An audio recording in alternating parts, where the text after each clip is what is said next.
নমস্কাৰ বন্ধুসকল, আশা কৰিছোঁ আপোনালোক সকলোৱে কুশলে আছে। আছাম হিষ্ট্ৰীৰ ওপৰত যোনটো মই কম্প্ৰিহেনচিভ ভিডিঅ' কোৰ্চ বনাই আছোঁ, সেইটোৰ আজি 5 নম্বৰ পাৰ্টটো আৰম্ভ কৰিবলৈ লৈছোঁ। আৰু আমি ডিছকাশ্যন কৰি আছিলোঁ মেডিয়েভেল আছাম হিষ্ট্ৰীৰ ওপৰত। আৰু এতিয়ালৈ মেডিয়েভেল আছাম হিষ্ট্ৰীৰ আমি Chutia dynasty, Koch dynasty, then Kachari dynasty, 12 ভূঞাজ এইবিলাক টপিক্সৰ ওপৰত ডিছকাশ্যন কৰিছোঁ। আজি আমি ষ্টাৰ্ট কৰিবলৈ লৈছোঁ আহোম ডাইনেষ্টি। আৰু আহোম ডাইনেষ্টিটো বহুত দীঘল টপিক হয়, সেইকাৰণে সেইটো এটা ভিডিঅ'ত ডিছকাশ্যন কৰিলে সিমান ইউজফুল নহ'ব। ডেটছ ৱাই আমি আহোম ডাইনেষ্টিটো ডিফাৰেণ্ট পাৰ্টত ডিছকাশ্যন কৰিম। আহোম ডাইনেষ্টিৰ ওপৰত ডিছকাশ্যন কৰাৰ আগতে আমি দুখন মেপ চাই ল'ম। এইখন আছিলে 13th চেঞ্চুৰীৰ অসমৰ মেপ। আৰু সেইটো টাইমত আহোমসকল জাষ্ট খালি অসমত এণ্টাৰ কৰিছিলে আৰু ইয়াৰে কিছুমান লোকেল ট্ৰাইবছৰ লগত তেখেতসকলে সম্পৰ্ক স্থাপন কৰা আৰম্ভ কৰি দিছিলে। আৰু 17th চেঞ্চুৰীলৈ আহি তেখেতসকলে এখন বৃহৎ আহোম কিংডম বনাবলৈ সক্ষম হৈছিলে। আৰু ডিফাৰেণ্ট কিংডম যেনে চুতীয়া কিংডম, কছাৰী কিংডম, কমতা কিংডম, এই কিংডমবোৰৰ ডিফাৰেণ্ট পাৰ্ট তেখেতসকলে যুদ্ধত জিকি এখন বৃহৎ আহোম কিংডম বনাবলৈ সক্ষম হৈছিলে। আহোমসকলে অলমষ্ট 600 বছৰ অসমত ৰাজত্ব কৰিছিলে। এৰাউণ্ড 1228 to 1830 AD লৈ তেখেতসকলে অসমত ৰাজত্ব কৰিছিলে। আৰু তেখেতসকল মাউলং বুলি কিংডম এখন আছিলে ম্যানমাৰত, তাৰ পৰা আহি অসমত প্ৰৱেশ কৰিছিলে through Patkai hills in 1228 AD। আৰু অলমষ্ট 40জন আহোম ৰজাই অসমত ৰাজত্ব কৰিছিলে। আমি সকলোবিলাক ৰজাৰ ওপৰত ডিছকাশ্যন নকৰোঁ। যিবিলাক ইম্পৰ্টেণ্ট ৰজা বা যিবিলাক ৰজাৰ পৰা এক্সামত কুৱেশ্যন আহে, আমি অনলি সেইবিলাক ৰজাৰ ওপৰতে ডিছকাশ্যন কৰিম। আৰু আহোমসকল চেন ট্ৰাইব বুলি যোনটো ট্ৰাইব আছিলে, সেইটো তাৰ ট্ৰাইবৰ পৰা বিলং কৰিছিলে। চ' আহোম ডাইনেষ্টিৰ ফাউণ্ডাৰ আছিলে চুকাফা। আৰু চুকাফাই 1228 to 1268 AD লৈ অসমত ৰুল কৰিছিলে। আৰু চুকাফাই আহোম কিংডমৰ কেপিটেল চৰাইদেউত এষ্টাব্লিছ কৰিছিলে এৰাউণ্ড 1253 AD। চুকাফাই যেতিয়া অসমত প্ৰৱেশ কৰিছিলে, তেখেতৰ লগত দুজন অফিচিয়েলছক লৈ আহিছিলে। এজন আছিলে বুঢ়াগোহাঁই আৰু আনজন আছিলে Borgohain. Sukaphaa died in 1268 AD। আৰু 1268 AD চুকাফাৰ মৃত্যু হৈছিলে। Then he was succeeded by Sutephaa. তাৰপিছত চুচেউফা বুলি এজন ৰজা আহোম কিংডমৰ ৰজা বনিছিলে। আহোম ডাইনেষ্টিৰ আমি সকলোবিলাক ৰজাৰ ওপৰত ডিছকাশ্যন নকৰোঁ, অনলি কিছুমান ইম্পৰ্টেণ্ট ৰজাৰ ওপৰতে ডিছকাশ্যন কৰিম। চ' চুকাফাৰ পিছত যোনজন ইম্পৰ্টেণ্ট ৰজা আছিলে, সেইজন আছিলে চুকাংফা। আৰু চুকাংফাই 1293 to 1332 AD লৈ আহোম কিংডমত ৰুল কৰিছিলে। First conflict between Kamata and Ahom. আৰু তেখেতৰ টাইমতে কমতা কিংডম আৰু আহোম কিংডমৰ মাজত ফাৰ্ষ্ট যুদ্ধখন হৈছিলে। কমতা কিং গেভ হিজ ডটাৰ ৰজনী গাভৰু টু চিউ ফৰ পিচ। আৰু কমতা কিংডমৰ যোনজন ৰজা আছিলে, তেখেতে নিজৰ জীয়েক এজনীক আহোমক দি দিছিলে শান্তি স্থাপনৰ কাৰণে। আৰু জীয়েকজনীৰ নাম আছিলে ৰজনী গাভৰু। চ' চুকাংফাৰ পিছত যোনজন ইম্পৰ্টেণ্ট ৰজা আছিলে, সেইজন আছিলে চুডাংফা।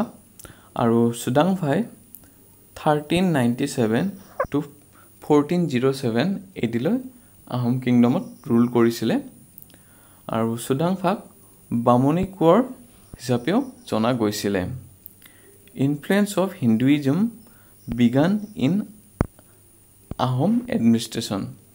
আৰু চুডাংফাৰ টাইমতে হিন্দুইজমৰ যোনটো প্ৰভাৱ আছিলে, সেইটো আহোম এডমিনিষ্ট্ৰেশ্যনত লাহে লাহে আৰম্ভ হ'ব ধৰিছিলে। Shifted capital from Charaideo to Charagua আৰু চুডাংফাই আহোম কিংডমৰ কেপিটেল চৰাইদেউৰ পৰা চাৰগোৱালৈ শ্বিফ্ট কৰিছিলে। চুডাংফাৰ টাইমতে আহোম আৰু টিপমৰ মাজত এখন যুদ্ধ হৈছিলে। টিপম আছিলে ম্যানমাৰৰ এটা ট্ৰাইব। ম্যানমাৰক আগতে বাৰ্মা বুলি কোৱা হৈছিলে আৰু সেই যুদ্ধখনৰ নাম আছিলে বেটেল অফ কুহিয়াৰবাৰী। আৰু সেইখন যুদ্ধৰ পিছতে ট্ৰিটি অফ নংজেং লেক বুলি এখন ট্ৰিটি চাইন হৈছিলে। And Patkai Bum became boundary between Ahom and Tipam.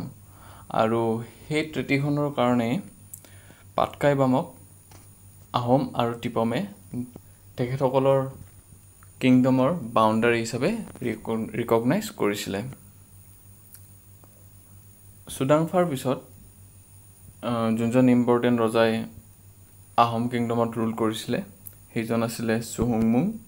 আৰু চুহুংমুঙে 1497 to 1539 AD লৈ আহোম কিংডমত ৰুল কৰিছিলে। এৰাউণ্ড 42 ইয়াৰ্ছ তেখেতে আহোম কিংডমত ৰুল কৰিছিলে। One of the most memorable and strongest king. তেখেত বহুত প্ৰতাপী আৰু শক্তিশালী ৰজা আছিলে আহোম ডাইনেষ্টিৰ। Also' known as Dihingia Raja. তেখেতক দিহিঙীয়া ৰজা হিচাপেও জনা গৈছিলে। Shifted capital from Charagua to Bakata. আৰু তেখেতে আহোম কিংডমৰ কেপিটেল চাৰগোৱাৰ পৰা বকোটালৈ শ্বিফ্ট কৰিছিলে। চুহুংমুং assume Hindu name Swarganarayan. Tradition of adopting Hindu name began from him. চুহুংমুঙে স্বৰ্গনাৰায়ণ বুলি এটা উপাধি এটা তেখেতে এডপ্ট কৰিছিলে। আৰু যোনটো এটা হিন্দু নাম লোৱা আহোম ৰজাসকলৰ মাজত ট্ৰেডিশ্যন যোনটো আৰম্ভ হৈছিলে সেইটো তেখেতৰ টাইমৰ পৰাই আৰম্ভ হৈছিলে। Annex Chutiya kingdom in 1524 AD। আৰু 1524 AD আহোম কিং চুহুংমুঙে চুতীয়া কিংডম এনেক্স কৰিছিলে। Created post Sadiya Khowa Gohain to look after. আৰু চুতীয়া কিংডমৰ যোনখিনি এৰিয়া তেখেতসকলে কেপচাৰ কৰিছিলে সেইখিনি চোৱা চিতা কৰাৰ কাৰণে তেখেতসকলে শদিয়া খোৱা গোহাঁই বুলি এটা পষ্ট ক্ৰিয়েট কৰিছিলে। Annex Kachari kingdom created post Morongi খোৱা গোহাঁই। চুতীয়া কিংডম এনেক্স কৰাৰ পিছত যেনেকৈ এটা পষ্ট ক্ৰিয়েট কৰিছিলে তেনেকৈ এটা কছাৰী কিংডম এনেক্স কৰাৰ পিছতো তেখেতসকলে এটা পষ্ট ক্ৰিয়েট কৰিছিলে কছাৰী কিংডমৰ এৰিয়াখিনি চোৱা চিতা কৰাৰ কাৰণে। আৰু সেইটো পষ্টৰ নাম আছিলে মৰঙী খোৱা Gohain. Created third category of minister Borpatra Gohain. Third category minister বুলি তেখেতে এটা মিনিষ্টাৰৰ পষ্ট এটা ক্ৰিয়েট কৰিছিলে যোনটোক বৰপাত্ৰ গোহাঁই বুলি কোৱা হৈছিলে।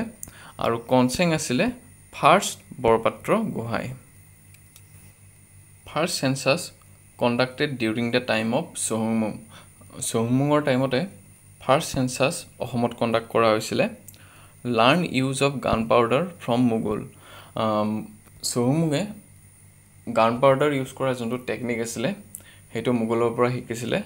আৰু সেইটো টেকনিক ইউজ কৰিয়ে আহোম কিংডমে ডিফাৰেণ্ট কিংডম কেপচাৰ কৰিবলৈ সক্ষম হৈছিলে। First Muslim invasion in Ahom kingdom by Turbak Khan. চুহুংমুঙৰ টাইমতে আহোম কিংডমত ফাৰ্ষ্ট মুছলিম ইনভেজন হৈছিলে আৰু সেইটো কৰিছিলে তুৰ্বাক খানে। Mula Gabharu gave her life to avenge death of her husband Phrasengmung Burhagohain. আৰু মূলা গাভৰুৱে নিজৰ স্বামীৰ মৃত্যুৰ প্ৰতিশোধ ল'বগৈ যুদ্ধক্ষেত্ৰত নিজৰ প্ৰাণ আহুতি দিছিলে যেতিয়া তুৰ্বাক খানে অসমত ইনভেড কৰিছিলে। All total 17 times Mughal attack Ahom kingdom. আৰু মোগলসকলে আহোম কিংডমত 17 বাৰ এটেক কৰা বুলি জনা যায়। চুহুংমুঙৰ পিছত আহোম ডাইনেষ্টিৰ ইম্পৰ্টেণ্ট ৰজাজন হ'ল চুকলেংমুং। আৰু চুকলেংমুঙে 1539 to 1552 AD লৈ আহোম কিংডমত ৰুল কৰিছিলে। Also' known as Garhgayan Raja. আৰু তেখেতক গড়গঞা ৰজা হিচাপেও জনা গৈছিলে। Shifted capital from Bakata to Gargaon.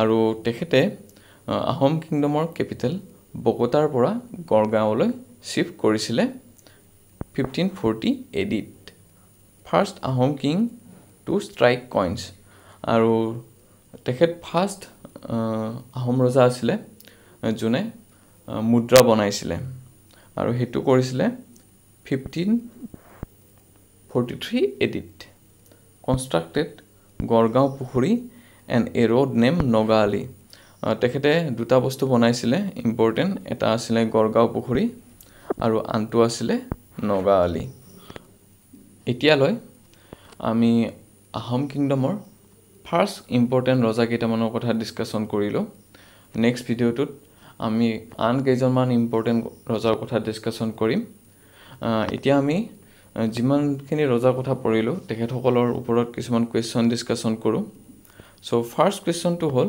Who was the first king of Ahom dynasty আৰু আহোম ডাইনেষ্টিৰ ফাৰ্ষ্ট ৰজাজন আছিলে চুকাফা আৰু চুকাফাই 1228 এডিত অসমত প্ৰৱেশ কৰিছিলে first capital of Ahom kingdom establish by আৰু আহোম কিংডমৰ যোনটো ফাৰ্ষ্ট কেপিটেল আছিলে সেইটো আছিলে চৰাইদেউ আৰু এৰাউণ্ড 1258 এডিত সেইটো এষ্টাব্লিছ কৰিছিলে চুকাফাই নেক্সট কুৱেশ্যনটো হ'ল name of the two post Ahom king Sukaphaa brought with him যোন দুটা অফিচিয়েল চুকাফাই নিজৰ লগত লৈ আহিছিলে তাৰে এটা আছিলে বৰগোহাঁই আৰু আনজন আছিলে Burhagohain Sudangpha is also' known as চুডাংফাক বামুণী কোঁৱৰ হিচাপেও জনা গৈছিলে Sudangpha shifted capital of Ahom কিংডমটো আৰু চুডাংফাই চৰাইদেউৰ পৰা চৰাগুৱালৈ আহোমৰ কেপিটেল শিফ্ট কৰিছিলে name of the treaty sign after the battle of Kuhiarbari কুহিয়াৰবাৰীৰ যুদ্ধখনৰ পিছত ট্ৰিটি অফ ননজেংলেং বুলি এখন সন্ধি এখন স্বাক্ষৰ হৈছিলে আহোম আৰু টিপমৰ মাজত নেক্সট কুৱেশ্যনটো হ'ল চুহুংমুং ৱাজ অলছ' ন'ন এজ চুহুংমুঙক দিহিঙীয়া ৰজা হিচাপেও জনা গৈছিলে চুহুংমুং শিফটেড হিজ কেপিটেল চুহুংমুঙে চৰাগুৱাৰ পৰা বকতালৈ আহোম কিংডমৰ কেপিটেল শিফ্ট কৰিছিলে নেক্সট কুৱেশ্যনটো হ'ল name of the Ahom king who first adopted the Hindu title Swarganarayan আৰু চুহুংমুঙে সেইটো এডপ্ট কৰিছিলে ফাৰ্ষ্ট হিন্দু টাইটেল লোৱা যোনটো প্ৰথা আছিলে সেইটো তেখেতৰ টাইমতে ষ্টাৰ্ট হৈছিলে name of the post created by চুহুংমুং after annexation of Chutiya and Kachari kingdom Chutiya kingdom annex কৰাৰ পিছত তেখেতে শদিয়া খোৱা গোহাঁই বুলি এটা পোষ্ট ক্ৰিয়েট কৰিছিলে আৰু কছাৰী কিংডম এনেক্স কৰাৰ পিছত মৰঙী খোৱা গোহাঁই বুলি এটা পোষ্ট ক্ৰিয়েট কৰিছিলে third category minister Borpatra Gohain created by আৰু এইটো ক্ৰিয়েট কৰিছিলে চুহুংমুঙে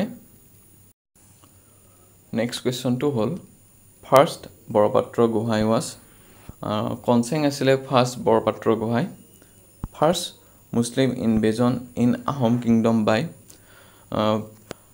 তুৰ্বাক খান আছিলে ফাৰ্ষ্ট মুছলিম যোনে আহোম কিংডমত ইনভেড কৰিছিলে দেন নেক্সট কুৱেশ্যনটো হ'ল Suklenmung was also' known as চুকলেংমুঙক গড়গাঁৱৰ ৰজা হিচাপেও জনা গৈছিলে Suklenmung shifted capital of Ahom kingdom চুকলেংমুঙে Ahom কিংডমৰ কেপিটেল বকতাৰ পৰা গড়গাঁৱলৈ শিফ্ট কৰিছিলে লাষ্ট কুৱেশ্যনটো হ'ল first Ahom king to strike coin আৰু সেইজন আছিলে চুকলেংমুং